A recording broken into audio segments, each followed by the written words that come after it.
Alright guys, welcome to another video. So what you see on the screen here is a tier maker. I know people love tier makers. I'm actually not going to be ranking commanders. I just like to be able to move these icons around to kind of demonstrate my point. But what we're going to talk about today is kind of the open field investment strategy for infantry, right? So today the second infantry commander was announced. It's another Scipio. It's a rally commander. I'm not going to spend too much time on him. I think he is a disgustingly good rally commander. I think with his release and the ability to do smite damage, the garrison rally meta is going to swing heavily towards the rally side. But as far as an open field commander, I think you could probably use him, but he's pretty mid. Just because a lot of his skills don't work for open field, right? And then even the March speed he does have, it's outside of Alliance territory. I think that's not as important as people think, because if you don't realize it, when you're on Alliance territory, you're actually getting over 30% March speed anyways. So when you are on Alliance territory, March speed, even for infantry, actually becomes a lot less valuable. But even like, for example, Scipio, the new Scipio's active skill, right? Once you hit the smite damage, the target takes 20% more damage, right? It's actually okay for open field, but in a rally context, right? Especially if you want to swarm down the flag or whatever it is you're rallying, his kit is so good. I think the only argument you can maybe even make against this commander for rallying is that he's not very strong at anti-swarm. But honestly, usually, when do you want to be rallying anyways? You want field control. And if you have field control, you're probably not going to be swarmed down anyways, right? Actually, being anti-swarm is a lot more important for a garrison than a rally commander. But if I had to compare this commander, it reminds me of when I first started playing, and some people were running Flavius on the field. Right? Flavius is obviously a garrison commander. His damage factor at the time was high, right? And he had a silence. You know, he had some interesting stuff he could do, and people were sometimes even running him as part of the second best infantry march, or the third infantry march with him at the time, right? But he obviously didn't have any longevity as open field commander, and I think the same is going to be the case for the new Scipio. Okay, so right here, what I have on the screen, I would say are the commanders that are in question as part of the meta, and I probably actually should have included Budokan here, so let me add her in here. Right, but maybe Henry, maybe not, but I'll put Henry in here just in case too, okay? But regardless, when you're thinking about infantry, cav, or archer, you're talking about these commanders on the screen here. Now for infantry specifically itself, the problem with that people have is that Scipio is really good, but if you're only running one infantry march and you want to bring in William Wallace, you're looking at probably benching Scipio, right? And to bench a commander that, in my opinion, is the top 5 commander of the game is really, really painful, and I totally get it. So then they're like, oh, what should I do? What should I do? Okay, and don't worry, I'll get to all of that.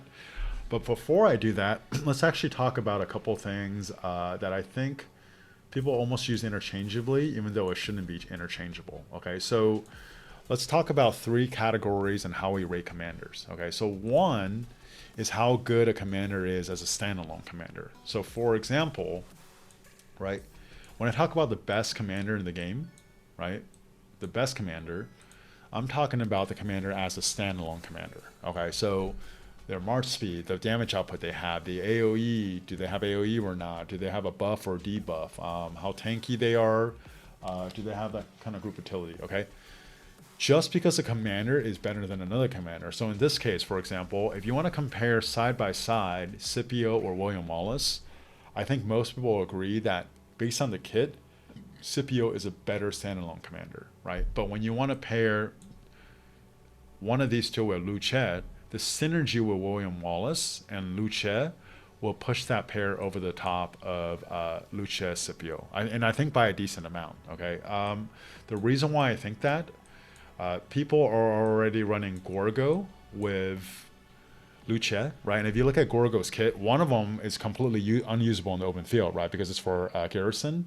And then even her expertise, it literally only triggers when the march is below 50%, which is fine for a Garrison. But for open fielding march, if your march is below 50%, right, you're yellow at best. And also, like, most of your effectiveness is already gone.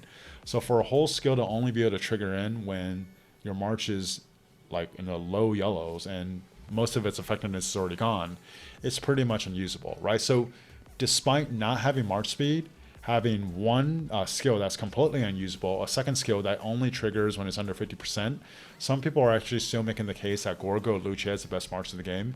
That's because that smite damage synergy is that good. So if you compare Gorgo's kit and William Wallace's kit, not only does William Wallace bring the 20% march speed, but also even the way that he's increasing steel damage, it's a lot more predictable. I think it'll actually be triggering more often, more consistently than what Gorgo does. And then his Mighty Shield is better, and it actually will just trigger every other skill cycle, and not when the march is under 50%. Like, if you think Gorgo Luce is already good, and I think anyone that uses it think it's really good, right? Think about like the open fielding 20 to 30% better version of that, and that's going to be William Wallace. Okay, so for me, I don't want to say 100%, but I'm like 90+% confident that the best march in the game after William Wallace comes out is going to be William Wallace and Scipio, right? Now, the reason why this doesn't feel as good of an invest is because out of these two marches, if you had to say which one is carrying the other more, the Luce is actually carrying the William Wallace march more. So even though this is part of the best march in the game, it's not, it's because it pairs well with the best commander of the game, not because it's the new best commander of the game, and then it's, kind of carrying the second best commander of the game, right? So because of this, right, when you invest in William Wallace, you're investing in a commander that honestly by himself is probably worse than Scipio, but because you invested in him, for people that are only running one infantry march, you have to bench Scipio, which is really, really painful, right? So a lot of people are kind of stuck in that conundrum, like, should I do it or not? Okay, I'm here to say that, in my opinion, for most people, like 90% of the people, I actually think they should make that investment, and here's why. Okay. One, if you compare Luce Scipio and then Luce William Wallace, you have to project how much better do you think the William Wallace pairing is going to be than Scipio. I think you're probably going to get like a 20% improvement. Okay, not because William Wallace's kit is that much better, but because his whole kit is synergistic with smite damage. And if the Luce march is doing so well right now with commanders like Scipio, which has no synergy with Luce, Alex, which really doesn't have much synergy with Luce, and then Gorgo, who 1.5 of her skills don't even work, and she has no march speed, and these marches are doing so good, you put a proper smite damage commander there that actually has a pretty decent kit, I think the performance of this march is going to be through the roof. And part of the reason why it's also kind of hard to do this is because it's almost not worth it to have William Wallace with anyone else right now other than Luce, right? Because technically I can make a case where if you do something like this, Luce Alex, which we already know is really good, and in my opinion, right now is the best march in the game. It's my favorite march in the game. And you run Scipio primary, William Wallace secondary, it's probably going to do pretty good. I actually even think that based on the kit and looking at it, right, I think as a just march and how much value it's bringing. I know people love Guan Silence, which is another topic. I think it's kind of overrated, but I think Scipio William Wallace is actually going to be a better march than Guan Scipio, right? I actually think that's the case. But I think if you run it this way, Scipio William Wallace and then Luce Alex, the amount of synergy you're missing out between these two is just not worth it. I feel like right now you have to run these two together, and it's going to be disgusting. I think this is going to be on the level of like Attila Takeda when they first came out. When I wasn't around for that, but just hearing people talk about it and watching some videos from the time, it was so broken, but it's almost mandatory that people had to invest in it. I think it's going to be that good. Right now, obviously, we can see testing. If you're not sure, wait for the testing. Someone's going to bite the bullet before you if you want to wait. Honestly, I'm probably going to wait because I'm not going to be in KVK yet at that time. I think we'll be probably going through the pre-KVK stage. If I had to project when I think this commanders come out, you could look at some of the Ahara's videos guessing that recently. But if you want an actual date for when you think you're going to see William Wallace, right now, I'm just going to pencil in as July 29th, okay? This commander will probably come out July 15th in the China server, and then usually you're expecting a 2-week delay to come out in the international server, which is where we're at. So July 29th is when I'm expecting this commander, okay? Now, if this is the case, let's just say you have one infantry march, right? And then you move Scipio to the side. Do you then invest in Kuang if you don't have them? Or do you invest in Alex if you don't have them? I actually think you shouldn't do it, right? So will it be okay? Will it be like a second infantry march on par with, say, the second best cav march or the second best archer march? Yes, I do, right? But at this point, this stage in the game, to invest in one of these commanders just to pair with Scipio because he's on the bench, I don't think it's worth it. I think what you should be looking for more is that if you do get into an artifact KVK, right, you can potentially run Scipio as a secondary to one of these troop types, right? So for example, like what if you had Nevsky primary and Scipio secondary? That would be disgusting. That would be really, really good, right? What if you had ZL as a primary and then Scipio as a secondary, right? That march would probably be just as good as the ZL Herman march, right? And then now you're free to actually run potentially Herman with Ashurbanipal or something like that, right? So one, with Artifact KVK, he'll still be useful. But then if you want to project even further down the road, at some point, right, infantry is going to come back around. And when the new infantry commander comes out, Scipio and Luce are both probably going to make it, right? And then if it's a smite commander or a skill commander, you still be able to throw them in here and pair here, okay? So yes, you might have to bench him for a while and it hurts because I still think Scipio is a top 5 commander in the game, but I don't think you should actually bench him and then build a second infantry march. It's better to maybe save him, use him for artifact, and then when infantry comes around again, you might actually be able to bring him off the bench again if you want to invest in him. Now, the reason why, if you have Luce Scipio or Scipio Luce, right, I prefer it in this order, you still want to invest in William Wallace is because there are times, right? Let's just say, for example, you're doing the Dark Altar, right? Or sometimes you're just so low on troops or resources or speeds, you have to drop down to one march. It helps to be able to run the best march in the game. And I think for most people, you're going to get FOMO, but it's also going to be really, really frustrating when the march is about 20% better than the one you have. That's really good, but you could invest in them, you didn't, and you're just sitting there watching it, right? Like most scenarios that people bring up, when they gave me the scenarios, I think about it, I would actually still recommend they do it, right? So, for example, earlier today, someone asked me, okay, I have 2 cap marches, right? Let's just pretend they're running Nev, Joan, and then Huo William, right? So these 4. One archer march, so let's just pretend they're running ZL Herman, right? And then right now they're running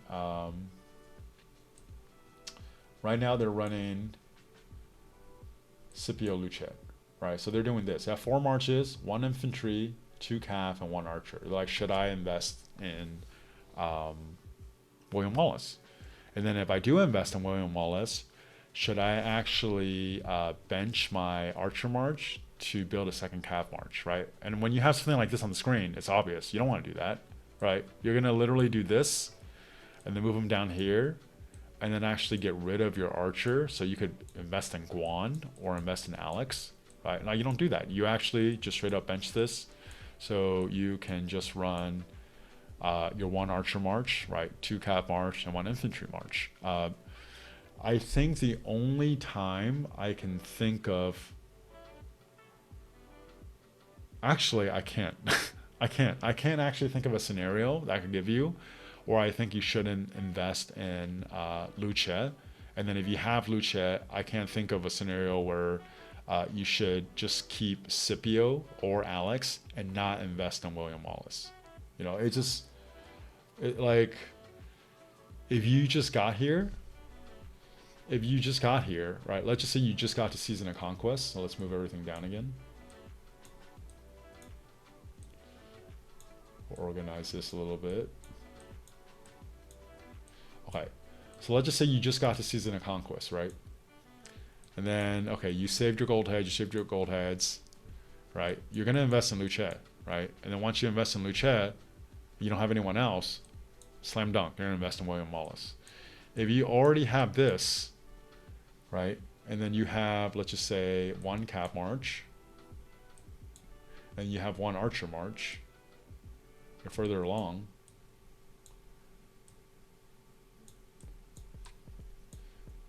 right? And then William Wallace comes out, like, you're going to skip them, like where you have a chance to dramatically upgrade your best infantry march, you're going to skip them and then save the gold heads for the next Archer release, right? Like it like at some point you have to use your gold heads, right? And to be able to actually potentially put together the best march in the game, I just think it's worth it. So I think he's a must invest. I think if you do have Scipio and you invest in him, then you just bench Scipio for now. I don't think it's worth it to invest in Guan or Alex or Gorgo for your second march, just because the longevity there is not going to be, for that commander, is not going to really be there. And then also that march, no matter what pairing you come up with, it's probably not going to be that good. I actually thought for a while that for me personally, I would like to be able to run Scipio William Wallace because I love the Luce Alex march. Scipio William Wallace because I love that Luce Alex march so much. I wanted to keep it together. But actually having some time and letting it marinate, do I think the second march right here, Scipio William Wallace, is going to perform better than Guan Sip? I think it would. I think it would actually perform better by a little bit. But if I ran this combo right here, right, these top two, I think the amount of synergy I'm missing out here does not offset, or it does offset, wait, I don't know which one's the right way to say it, right? But basically, I think the synergy between these two is so good that even though I really like Luce Alex, I want to upgrade that best march to Luce William Wallace, and I'm willing to run Scipio with like Alex or something. I personally am not a big fan of the silence, right? I think the silence is overrated. At best, if you hit it at the perfect time, you could potentially delay an active skill by 3 seconds, right? There's more of a chance that you actually don't delay the active skill at all. And then there's also a chance that you delay about 1 second or 2 seconds, right? In a real like open field combat where, you know, you're poking back and forth, you know, you're switching targets, sometimes you might drop rage or not. Is that silence really that good? I think it's kind of overrated personally, right? Now, I'm not strong on that opinion, right? I could definitely be proven wrong, but just thinking about the lane and active skill firing off by a second, like how valuable is that? Like how much damage output would you equate that to? Like I don't think it's that high. And if it's not that high, that's really the only thing that Guan's bringing at this point, right? Because Guan is actually a pretty good commander, but he's really limited because he's forced to be the primary, right? So we're gonna end talking about this. What I look for in a commander, the longevity of a commander, right? Like, so a commander that's going to be able to survive multiple generations and be able to pair with anyone, you need 4 things, okay? So 1, you need AoE. Now you need AoE not because inherently AoE is so good, right? If you actually compare the damage output, right? So for example, if you have a 1000 damage factor commander, right? If you hit 1 target, that's going to be 1000. If you hit 3 targets, right, so 3 target AoE, 1000 damage factor, every additional commander you hit, you're going to subtract that by 15%. So if you hit 3 targets, you're going to subtract that by 30%, right? So for a 1000 damage factor commander, if you're hitting 3 targets, you're going to do 700 each, right? For a single target commander to do the DPS equivalent of that, they're going to actually have to have a 2100 damage factor. Now, the way that Lilith has scaled up damage factor, it's going at way slower of pace, right? If you want to think about it right now, we don't even have an AoE commander that's doing more than 2,000 damage factor besides Luce, right? Like, you think about ZL, you think about Herman that just came out. Obviously, Scipio's a little bit older, Jones a little bit older. They're all 2,000 damage factor, right? The only one above that, and like it's a smite damage, which is disgusting, is Luchet. So because of that, because the damage factor for single or AoE isn't going up a lot, right? It's going to be very, very, very hard for a single target commander's damage output to even come close to the damage output of an AoE commander. Which is why I've made the case over and over again that if you compare William and Huo, right? William has a 3-target AoE, it's 1,500. Huo has a 2,700 damage factor, but it's a single target. If William's 1,500 hits 3 targets, damage factor-wise is actually doing more than Huo hitting 1 target at 2,700. Right? It's that's just simple math. Never mind that William still has another instant proc that, you know, if you're surrounding a target, it could actually be up to 1,500. If you're not, it could be 1,000 damage factor. So pure damage factor alone, never mind the utility, William is actually doing more than Huo, right? The only thing William's not doing that Huo does is he actually dramatically increases skill damage dealt, which I'm not discounting, it's very important. And then also, when his auto win is triggering, he has a lower rage requirement to launch his active skill, right? But if you just if you compare the commander side by side, right, you look at the kit, it's like no question for me that William is significantly better than Huo, but there's even people going around saying Huo is the best cav commander in the game, or he's doing way more damage than William, and it's just still kind of baffling to me because, like, numbers-wise, math-wise, and the kit-wise, it's just not the case. Okay, but that's a tangent. First thing that's required for a commander to be good is AoE. Second is you have to have a way to amplify skill damage or smite damage, right? For smite commanders, that's either smite damage increase, but what you actually ideally are getting is normal damage increase, because normal damage increase is going to increase the smite damage, but it's also going to increase your white damage, which is actually super valuable, right? So if you look at the third thing, it's going to be march speed, especially for infantry and archer. If you're an infantry and archer commander and you don't have march speed, then it starts becoming very, very limited what commanders you could like pair with, right? So a commander like ZL, really, really good, right? Massive damage factor, 5 target, awesome debuff, increases skill damage by 20%. But because of his march speed issue, right, he can't pair with YSG. He could barely pair with Boudica unless you have like other ways to get a lot more march speed. And it's just very limited what he can do, right? Whereas if you take a commander like Herman, and then you look at every single commander on this list, Herman could pair well with every single commander on this list, because what does he have? He has AoE, he has skill damage increase 20%, and he has 15% march speed, right? So those three are very, very important. And if you don't have those three, then the longevity of the commander is going to go down, okay? Now, if you look at William Wallace, what does he have, right? He can increase smite damage by 10%, increases normal damage by 10%, and his skill also will increase smite damage by 40%, 80% chance to trigger. And he also has march speed. So he has 2 out of the 3, right? So he actually is pretty good, better than a lot of people think. Whereas if you take a commander like Boudica, her kit, if you look at it, it's really good. But Boudica only has 10% march speed. She has no scale damage increase, and obviously she's a single target damage commander. And I think for most people that have invested in Boudica or have used her at different times, right, for how good her kit looks, her performance for a lot of people has just felt kind of underwhelming. It's because she actually lacks 2 of those 3, and even her march speed is kind of low, right? So when you're looking for a commander, that's the first thing to look for. And then the fourth thing I forgot to mention is that you want positional versatility, right? So a commander like XY, right, or Kuang, right, they have AoE, right? XY already has march speed built in because he's a cav, right? Kuang has a little bit of march speed, right? But then why do they feel so lacking, right? It's because they're actually forced to be the primary, right? Because XY, that rage reduction to launch active skill goes away with the secondary, right? Kuang, literally the damage factor is cut in half if you're the secondary.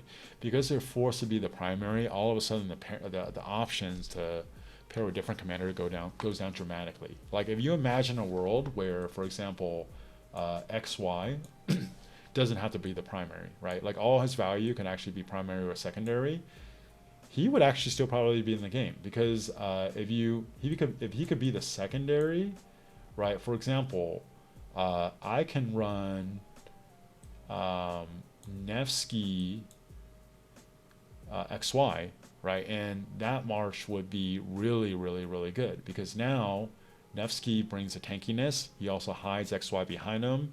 He dramatically increases the skill damage that XY does for a 3-target AoE. And you can imagine if, because XY is here, this march requires only 900 or is it 900 or 850 rage to launch active skill.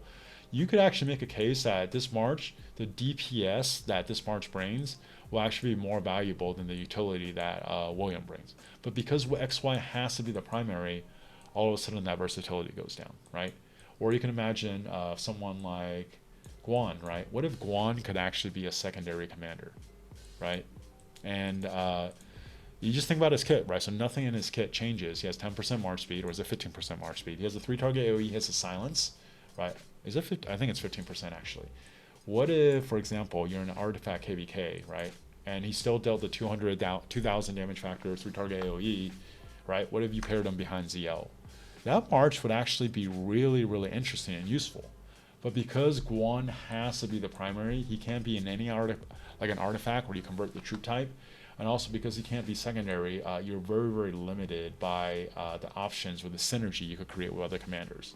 So that's why, for me personally, I think AoE, a way to amplify skill damage or smite damage, march speed, and then ability to be a primary or secondary commander is really important when you're looking at into invest in a commander, because if they have at least 2 of the 3, they're probably going to last a while. If they have all 3, you're almost like confident that whatever commander comes out, even if the synergy isn't completely there, there's going to be enough synergy where they could work with each other, right? Which is why Scipio is so good, which is why Herman is so good, and which is why Luce is so good, right? Because they all have all 3. So in conclusion, let's actually just go over this one final time. I think the best march in the game, I'm confident, is going to be Luce, William Wallace, and that's going to be the best pairing. I do think if you want to run something like Luce Alex and then Scipio William Wallace, I think Scipio William Wallace is going to be better than Guan Scipio. But I think the way the synergy works between 2 smite commanders, it's just too much of a waste to not pair them together. So you're almost forced to do Scipio William Wallace, and then you're left figuring out between Gorgo, Alex, Guan, maybe Sargon, maybe, probably not. Let's put him back on the bench. How do you do the second pair? I think conventional wisdom, most people, they just think, oh, the silence is good, the silence is good. They want to do Guang with Scipio.